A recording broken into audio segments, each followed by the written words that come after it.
Hello movie lovers, स्वागत है आपका वाइपर एक्सप्लेन्ड चैनल पर। और आज हम देखेंगे कमाल की डेथ गेम मूवी को जिसका नाम है द बेल्को एक्सपेरिमेंट। इसे रिलीज किया गया था 2016 में। ये कहानी एक ऑफिस की है जिसके एम्प्लॉइज के साथ एक डेथ गेम खेला जाता है। तो चलिए जानते हैं पूरी कहानी को बिना किसी देरी के। कहानी की शुरुआत होती है कोलंबिया में। यहाँ हम बेल्को इंडस्ट्रीज नाम की एक बड़ी सी बिल्डिंग देखते हैं जो कि शहर से काफी दूर एक सुनसान इलाके में है। ये एक इंटरनेशनल कंपनी है जिसे यूएस गवर्नमेंट रन करती है। माइक भी इस कंपनी का एक एम्प्लॉई है और रोज की तरह ऑफिस जा रहा है। लेकिन आज यहाँ पर स्पेशल सिक्योरिटी चेक चल रहा था। पुराने गार्ड्स की जगह नए गार्ड्स दिख रहे थे और साथ ही यहाँ के लोकल एम्प्लॉइज को आज वापस घर भेजा जा रहा था। गार्ड्स कंपनी के सीओओ नॉरिस का भी आईडी चेक करते हैं। इस कंपनी में ज्यादातर लोग कोलंबिया के बाहर से या तो अमेरिकन ही थे। ऑफिस में आकर सभी लोग अपने रोज के काम में लग जाते हैं। ये सभी आपस में काफी खुश और फ्रेंडली लग रहे थे। लेकिन आज इन सभी पर कुछ लोग नजर रखे हुए थे। हम एक नई एम्प्लॉय डैनी को देखते हैं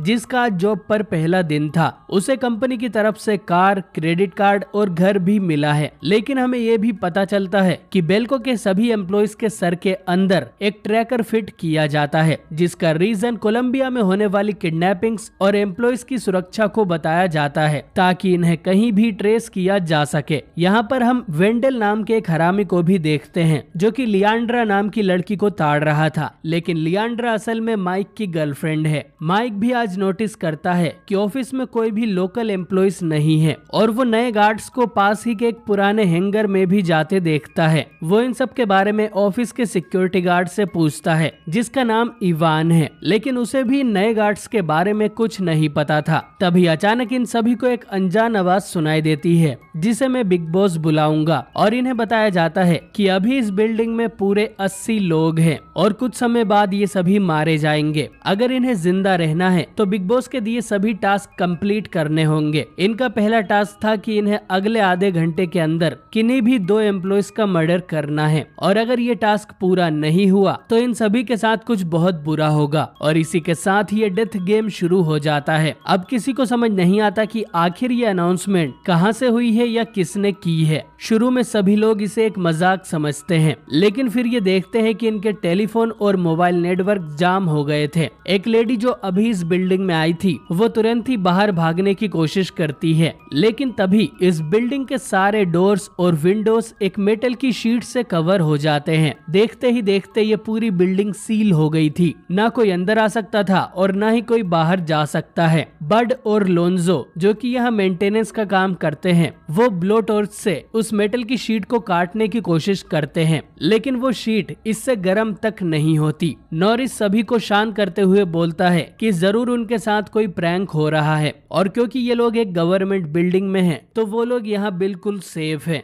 लेकिन माइक को ये सब प्रैंक नहीं लग रहा था। अब कुछ लोग इस बिल्डिंग की छत पर जाते हैं और एक सिक्योरिटी गार्ड को आवाज लगाते हैं लेकिन गार्ड इन्हें देखकर भी इग्नोर कर देता है। इसी के साथ बिग बॉस का दिया हुआ टाइम अब खत्म हो चुका था और अचानक ही एक लड़की के सर में कहीं से गोली आकर लगती है और उसकी वहीं पर मौत हो जाती है। बिल्डिंग के अंदर भी एक एक करके 3 एम्प्लॉइज का सर फट जाता है। क्योंकि इन्होंने 2 लोग नहीं मारे इसलिए इनके 4 लोग मारे गए। ये देख अब सभी लोग बुरी तरह से डर जाते हैं और इधर उधर छुपने लगते हैं। नॉरिस नोटिस करता है कि इन लोगों के सर अंदर से फटे हैं ना कि गोली लगने से और माइक समझ जाता है कि इन सभी के सर में जो ट्रैकर डिवाइस है वो असल में एक बॉम्ब है। इसलिए लोकल्स को घर भेज दिया गया था क्योंकि उनके सर में ट्रैकर नहीं लगे थे। अब माइक जल्दी से एक चाकू ढूंढता है और बाथरूम में जाकर अपना सर काट के उसमें से बॉम्ब को बाहर निकालने की कोशिश करता है। लेकिन यहाँ हर जगह कैमरे लगे हुए थे और बिग बॉस माइक से चाकू रखने को बोलता है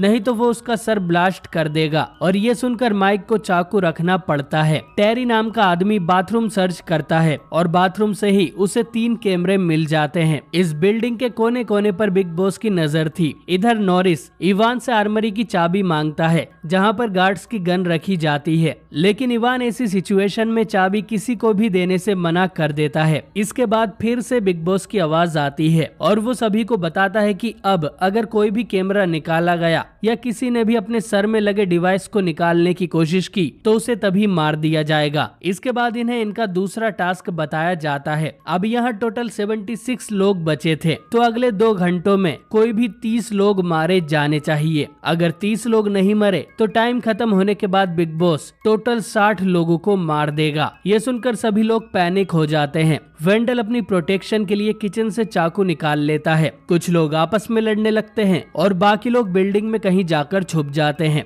बड और लोन्जो बेसमेंट में थे। लोन्जो बुरी तरह डरने लगता है और गलती से बड के सर पे एक पाना मार देता है, जिससे बड की मौत हो जाती है। डेनी जो यहाँ छुपने आई थी ये सब देख लेती है और लोन्जो उसे भी पकड़ लेता है। अब डेनी उसे धक्का देकर खुद को छुड़ाने की कोशिश करती है, लेकिन इसमें लोन्जो का सर एक रोड में जा घुसता है, जिससे वो भी मारा जाता है और डेनी कहीं और छुपने चली जाती है। इधर ऑफिस के लोग दो ग्रुप्स में बट चुके थे। एक तरफ नॉरिस का ग्रुप था, जिसे 30 लोगों को मार के बाकी 30 को बचाना सही लग रहा था। दूसरी तरफ माइक का ग्रुप था, जो कि किसी को भी मारने के सख्त खिलाफ था और ज्यादातर लोग माइक की तरफ थे। लियांड्रा सजेस्ट करती है कि उन्हें बड़ा सा बैनर बना के छत से लटकाना चाहिए, जिन्हें बाहर का कोई आदमी देखे और पुलिस को इन्फॉर्म करे। इसके बाद सभी लोग बैनर बनाने में लग जाते हैं। वहीं नॉरिस वेंडल और टेरी को अपनी साइड कर लेता है और ये तीनों उस ब्लो टॉर्च से आर्मरी को ओपन करने की कोशिश करते हैं। इवान और माइक उन्हें रुकने को कहते हैं, लेकिन वो इनकी बात नहीं सुनते, तो इवान उन पर गन पॉइंट कर देता है। माइक उसे शांत करता है और उसकी गन से वो ब्लो टॉर्च की गैस सप्लाई ही काट देता है, यानी कि अब आर्मरी सिर्फ इवान की चाबी से ही खुल सकती है। इसके बाद ये लोग छत पर जाकर बैनर लटकाने लगते हैं, लेकिन नीचे के गार्ड्स ये देखकर इन पर गोलियां चला देते हैं, जो कि कीथ के हाथ पर लग जाती है। फिर बिग बॉस इन्हें बताता है कि बैनर लगाना भी मना है और सभी निराश होकर नीचे जाने लगते हैं। लेकिन तभी नॉरिस माइक के सर पे मार के उसे बेहोश कर देता है और उसकी गन ले लेता है। फिर वेंडल इवान से आर्मरी की चाबी मांगता है, लेकिन इवान चाबी को नीचे गिरा देता है, जिससे गुस्सा होकर वेंडल इवान के पेट में चाकू मार देता है, जिससे उसकी वहीं मौत हो जाती है। अब नॉरिस चाबी उठाकर आर्मरी को ओपन करता है। यहाँ कुछ पिस्टल्स रखी हुई थी, जिन्हें ये अपने ग्रुप में बांट लेते हैं। इसके बाद ये बिल्डिंग के सभी लोगों को गन पॉइंट पर लॉबी में इकट्ठा करते हैं। सिर्फ डेनी ही थी जो कि अभी तक छुपी हुई थी। इधर माइक को होश आता है और उसे भी लॉबी में लाया जाता है। अब नॉरिस को डिसाइड करना था कि इनमें से किन 30 लोगों को मारा जाए। पहले तो वो उन सभी लोगों को अलग कर देता है जिनके बच्चों की उम्र 18 साल से कम है। अब मारने के लिए सबसे पहले वो सारे बूढ़े लोगों को आगे बुलाता है और फिर रेंडमली 30 लोगों को चुन लेता है, जिनमें माइक भी शामिल था। एक आदमी इनकी बात सुनने से मना कर रहा था, तो वेंडल उसे वहीं गोली मार देता है। इसके बाद वो बाकी लोगों को लाइन से बैठाते हैं और रेडियो चालू कर देते हैं ताकि चिल्लाने की आवाज कम हो जाए। फिर नॉरिस एक एक करके इनके सर में गोली मारने लगता है। माइक टेरी को समझाने की कोशिश करता है कि ये सब गलत है, लेकिन टेरी उसी पर बंदूक तान देता है। डैनी जो कि अभी तक छुपी हुई थी, गोली चलने की आवाज सुन के लाइट का मेन स्विच बंद कर देती है,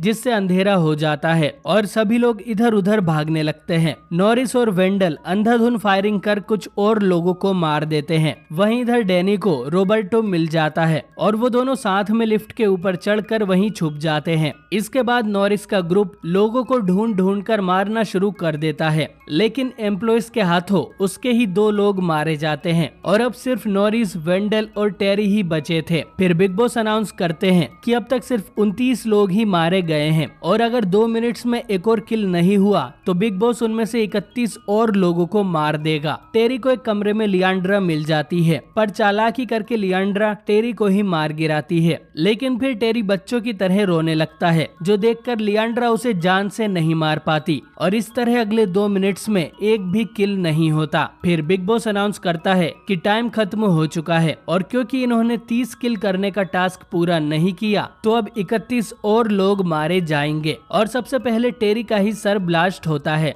इसके बाद एक एक करके ढेर सारे लोगों का सर फटने लगता है। हम देखते हैं कि बिग बॉस के पास इन सभी के नामों के बटन हैं, जिन्हें दबाकर वो इनके बॉम्ब ब्लास्ट कर रहा था और अब इस जगह सिर्फ 16 लोग ही बाकी रह गए थे। बिग बॉस आखिरी टास्क अनाउंस करता है कि अगले 1 घंटे में जिस भी इंसान के सबसे ज्यादा किल्स होंगे उसे जिंदा यहाँ से जाने दिया जाएगा। अभी तक सबसे ज्यादा किल्स नॉरिस और वेंडल ने किए थे और अनाउंसमेंट सुनते ही वो बाकी लोगों को ढूंढकर मारना शुरू कर देते हैं। विंस जो कि अभी तक इन सबके खिलाफ था, वो वो भी खुद की जान बचाने के लिए लोगों को मारना शुरू कर देता है। नॉरिस को अपनी सेक्रेटरी दिखाई देती है। वो जिंदा रहने के लिए उसे सेड्यूस करने की कोशिश करती है, लेकिन नॉरिस उसके पास जाकर उसकी गर्दन तोड़ देता है क्योंकि वो बुलेट्स वेस्ट करना नहीं चाहता था। नॉरिस इसके बाद लिफ्ट में जाता है और ऊपर बैठे लोगों को देखकर गोली चलाने लगता है। अब डेनी तो साइड में हो जाती है, लेकिन रॉबर्टो जल्दी वहाँ से नहीं हट पाता और लिफ्ट और वॉल के बीच में कुचला जाता है, जिससे उसकी मौत हो जाती है। इधर लियांड्रा माइक को ढूंढती हुई मार्टी के पास जाती है। मार्टी उसे बताता है कि वो मरे हुए लोगों के सर में से बॉम्ब इकट्ठा कर रहा था, जिन्हें मिलाकर वो इतना बड़ा धमाका कर सके कि बाहर निकलने का कोई रास्ता बन जाए। इसके बाद ये तीनों माइक के पास जाने लगते हैं, लेकिन रास्ते में उन्हें वेंडल दिख जाता है। वो तीनों एक टेबल के पीछे छुपते हैं, लेकिन वेंडल मार्टी और उसके दोस्त दोनों को सर में गोली मार देता है। लियांड्रा टेबल खसकाती हुई वेंडल के पास पहुंच जाती है और फिर पास में पड़ी कुल्हाड़ी से वेंडल के सर के टुकड़े टुकड़े कर देती है। आखिर में उसे माइक मिल जाता है और वो उन बॉम्ब्स को उसे रखने दे देती है। तभी एक आदमी मोलोटोव जलाकर इनकी तरफ फेंकने लगता है, जिससे एक औरत जल के मर जाती है। लेकिन तभी नॉरिस भी यहाँ आकर उस आदमी को मार देता है। वो माइक और लियांड्रा पर भी शूट करता है, लेकिन वो भाग निकलते हैं। इसी समय डेनी की अकल घास चरने चली जाती है और वो पता नहीं किस लिए लिफ्ट में बैठकर लॉबी में आ जाती है, और जैसे ही उसकी लिफ्ट खुलती है नॉरिस उसे हेडशॉट दे देता है। इधर माइक को पता चलता है कि लियांड्रा को नॉरिस की एक बुलेट लग गई थी और खून बहने से उसकी वही मौत हो जाती है। अब सिर्फ नॉरिस और माइक ही जिंदा बचे थे। माइक लियांड्रा की मौत से गुस्सा था और वो नॉरिस पर अटैक कर देता है। दोनों में काफी फाइट होती है, लेकिन आखिर में माइक के हाथ एक टेप होल्डर लग जाता है और उससे मार मार के माइक नॉरिस का सर फोड़ देता है और इस तरह माइक अकेला ही जिंदा बचता है। अब क्योंकि माइक इस डेथ गेम का सोल सर्वाइवर था, तो बिल्डिंग के गेट्स खुल जाते हैं और 2 गार्ड्स माइक को लेने अंदर आते हैं। वो उसे पास के उस पुराने हैंगर के अंदर ले जाते हैं, जहां से ये पूरा डेथ गेम कंट्रोल किया जा रहा था। यहाँ पर हम उस बिग बॉस को भी देखते हैं, जो बताता है कि वो एक इंटरनेशनल ऑर्गेनाइजेशन का हिस्सा है जो कि ह्यूमन बिहेवियर को स्टडी करते हैं, और ये सब सिर्फ एक एक्सपेरिमेंट था